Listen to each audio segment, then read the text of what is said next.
Hi everyone, I am back with another pig update. I've had a lot of people ask, where's the pigs? Do you have pigs?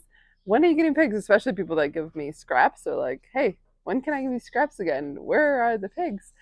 Well, we've had pigs. We have pigs. They are here. We've had them for about a month now. And yeah, we're super excited about our new pigs on the farm. Here, let's turn it and you can see them. There's one there. And where's the other one? There she is. So I will turn the camera around in a minute here and I'll give you a little bit of a better view of our pigs. So we have two gilts.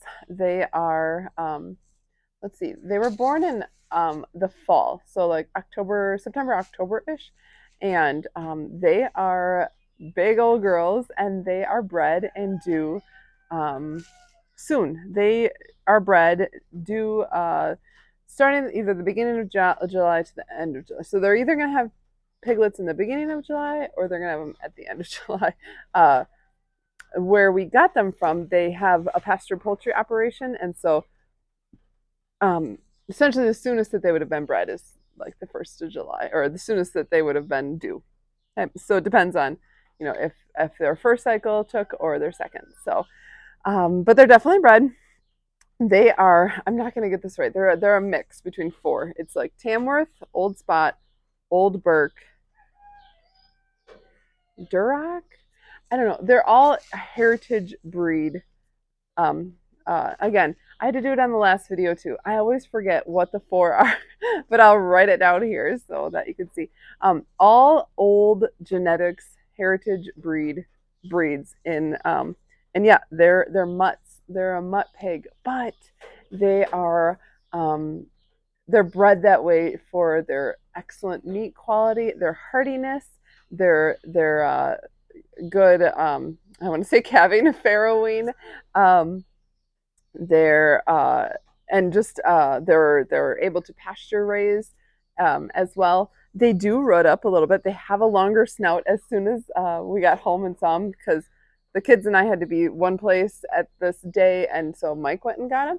And when I saw them, I was like, "Oh, they have a longer snout," and I'm used to the coonies and the shorter snout. So that's one way to tell if your pig's gonna root, if it's got this longer snout, and they do.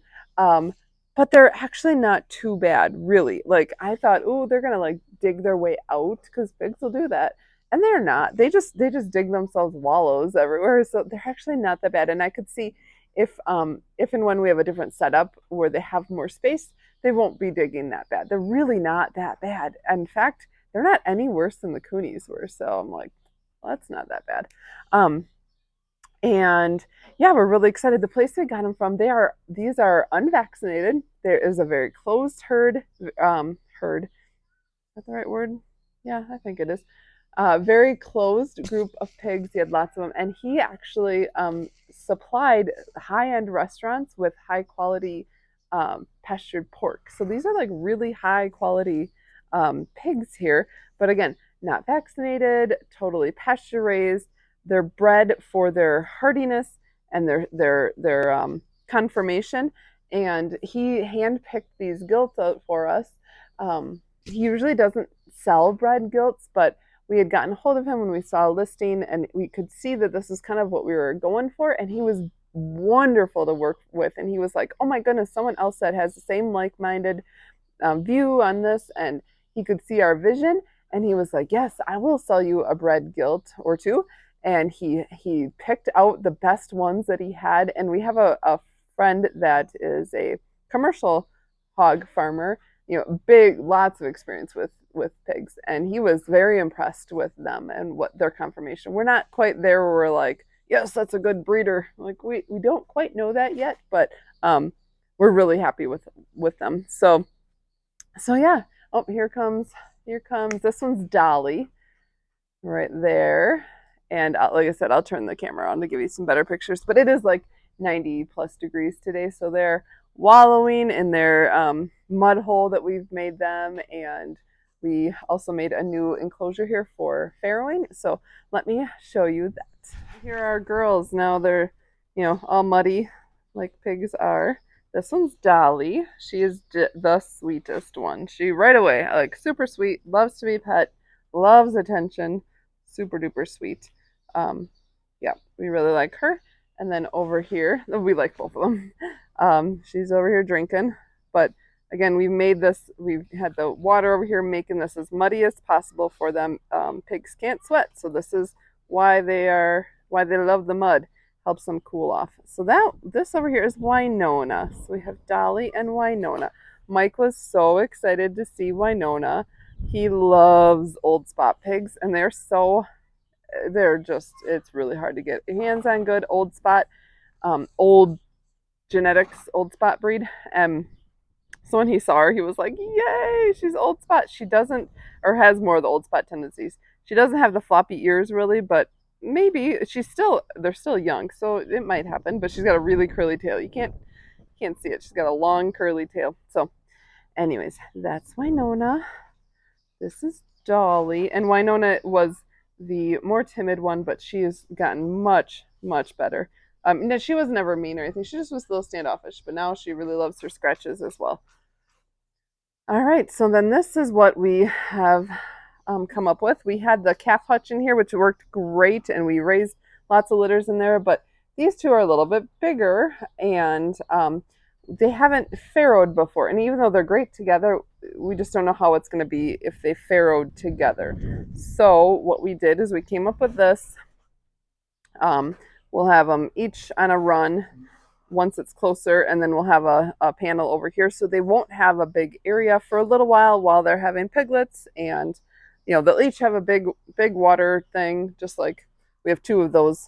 They'll each have one of those, and whatnot. But while they're farrowing, having these piglets, then once everything's good, then we can open them up and have them out here. And then we have another pig pen area on the other side of the property that we'll move them around. But that's what we'll move the piglets out there. We'll see what happens. This is a gamble. We don't know if we are going to get how they're going to be. The gentleman said he has great. He breeds for really good farrowing as well. You want some attention, don't you? Hi. And he was confident that they would be good, but you just never know. They're, like I said, they're super sweet. So we're hoping that they'll be good mamas too. And then we'll have a whole bunch of little bacon seeds running around here. So oops, sorry, kicked it. That's the update on our pigs. So a little short but sweet video, a little update on the pigs here. There, get Dolly in there again. And yeah, we would love lots of good prayers, good thoughts for us, that these work out well, that we have good litters here coming up soon. We have healthy piglets, and that we can raise some really good, healthy, pastured pork. All right. Yeah, I think that was it. Just pretty much want to introduce you to the pigs. So, oh, I was going to say, they're loving living on a farm with a cow. Let me tell you that. It took them a little bit. They're like, ooh, what's this stuff? I give a lot of kefir. I don't usually ever feed my animals just like straight milk, or it's kefir. I just turn it into probiotic, right? So it's good for them. And they're like, what's this? Oh my gosh, now they're like, this is the best stuff ever. They love it. So yay, happy pigs. So all right, I will talk to you next time. You guys have a blessed week. Bye.